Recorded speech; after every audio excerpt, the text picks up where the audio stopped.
most satisfying story possible. Otherwise, you get the stories that just kind of trail off, and nobody likes those. I'm sorry, what? Thank you. Thank you. Oh, you're welcome. I was thinking that since the swords follow a family line, not necessarily the exact same family line, but a family line, I was wondering how tough and how much of an obstacle it would be for Michael to see one of his own children have to take up the sword. And to sit back now and to have the same fears that his family had the entire time. So he's wondering how tough it would be on Michael to sit back and perhaps watch one of his own children take up one of the swords, considering he knows exactly what that means, and then sit him back on the sidelines and make him worry like he'd had to worry about his family. I don't know. Michael is he's a really interesting character in terms of his strength, because the things that would a lot of the things that would really gnaw on somebody who was a little bit more rational, or he's prepared to take on faith, and he's comfortable with that. I don't think he'd like having one of his kids running around out there, but he could hardly throw a stone, so to speak. Yeah, let he who is without action movie credits throw a first stone. In that sort of situation. I mean, it would be hard on him, but he's the kind of guy who would handle it well. But let me get some of the folks who are back here and back. Right here with the tat on his arm. Oh, thank you. So one of the things I've really enjoyed about the Dresden File world in general is the fact that there seems to be a certain amount of liquidity. Someone brought up the Loup Garou, and the fact that there's like 4 or 5 different types of werewolves that exist, and just bring that liquidity forward. There's some groups and creatures that got mentioned earlier on in the book series, such as dragons and the Jade Court. How is the liquidity going to affect the creation of those characters going forward? Okay, the question is that he's one of the things about the Dresden Files that he's liked is the kind of liquidity notion of the things you run into in the world. There are very few just simple, stamp cut type characters. There's several different kinds of vampires, several different kinds of werewolves. How is that liquidity going to affect the story as we go forward? Gosh, I don't know. That's kind of a big question. A lot of things I don't see. I know what I'm planning to do in the future. I know when I'm planning to throw the rock, but I'm not necessarily sure how the glass is going to fall out of the window. I know the rock in the window, but not where all the glass is going to fall. So a lot of it, I just try and approach it. I've studied a bit of history, and I try and use that, what I've learned through there as my model, and I try and approach it from that standpoint once the events start happening. I knew Harry was gonna handle the Red Court the way he did, but the fallout from it was something that I said, okay, now I'm gonna have to stop and actually figure through this, and I based it on the fall of the Soviet Union, the fallout from the Red Court buying it. So we'll have to see. A lot of this is fun for me to find out, and I wouldn't want to spoil you about it anyway. Right here. As much as you plan the books out and the characters, has there ever been a character that you found, you kind of surprised you fell in love with, you started writing more of them just because it's like, I'm going to run with this? Okay, he says, as much as I have things planned out, have I ever had a character who I've been surprised by, who has decided to jump up and to be more involved in the series than I'd originally had planned? Yeah, Butters.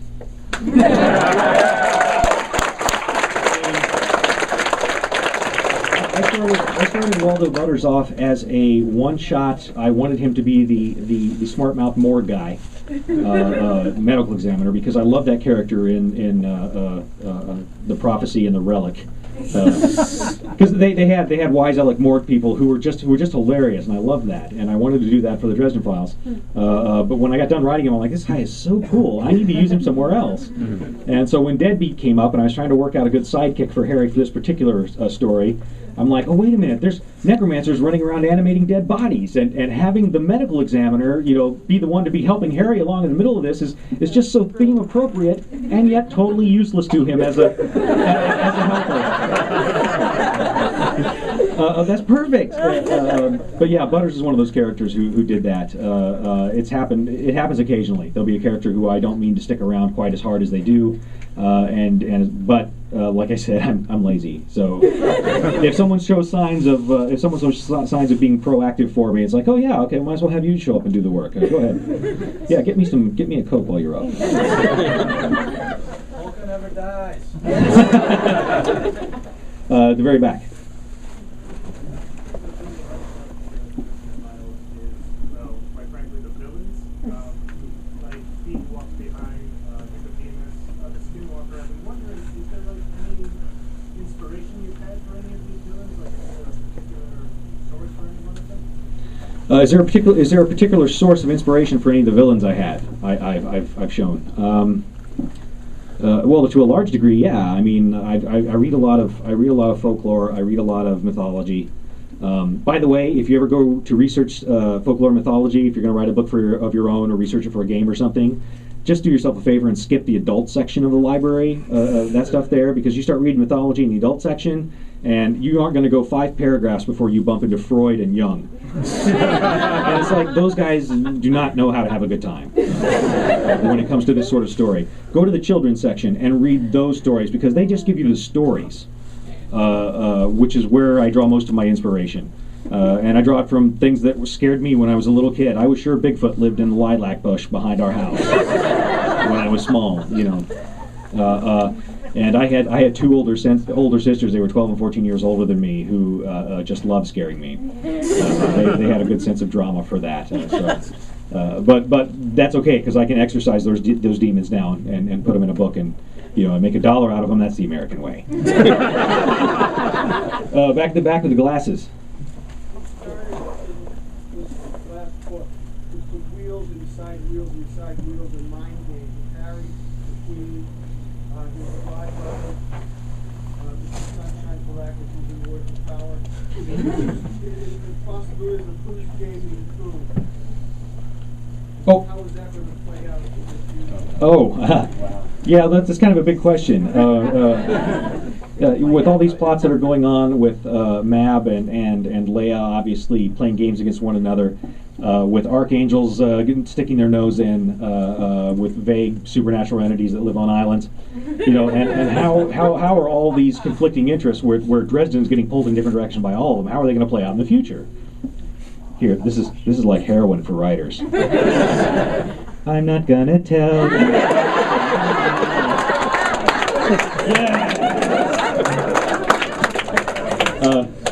I'm going to write it, and we'll have fun. I know that a lot of the folks that are generally perceived as bad guys aren't necessarily. There are several who are currently perceived as good guys who aren't necessarily, and we'll continue to have those fall out over the next several books. The next several books are going to be. That's why I got some outraged email from people for the end of Changes. And I just didn't understand it. Okay, first of all, because that technically was not a cliffhanger. Technically, I mean, in the terms of storycraft, not a cliffhanger. Because, Harry Dresden sets out to rescue his daughter from the Red Court, even if it kills him, and it does. The end. But I sometimes forget that everybody else doesn't know the rest of the story. My reaction was like, I thought people would be really excited because, now that he's dead, we get to start the good stuff. But as it turns out, no, it wasn't. I guess you guys don't know the rest of it like I do. That might have a slight effect on your perception. Let's go at the back in the blue shirt.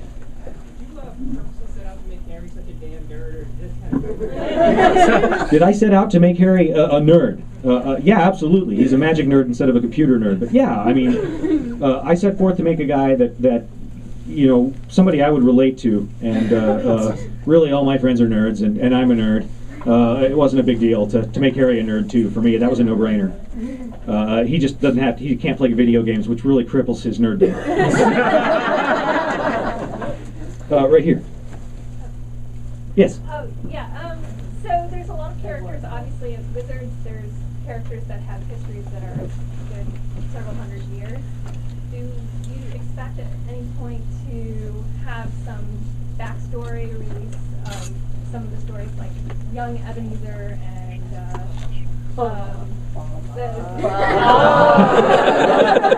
There's a lot of characters in the story. A lot of them who have lifespans that have gone on over many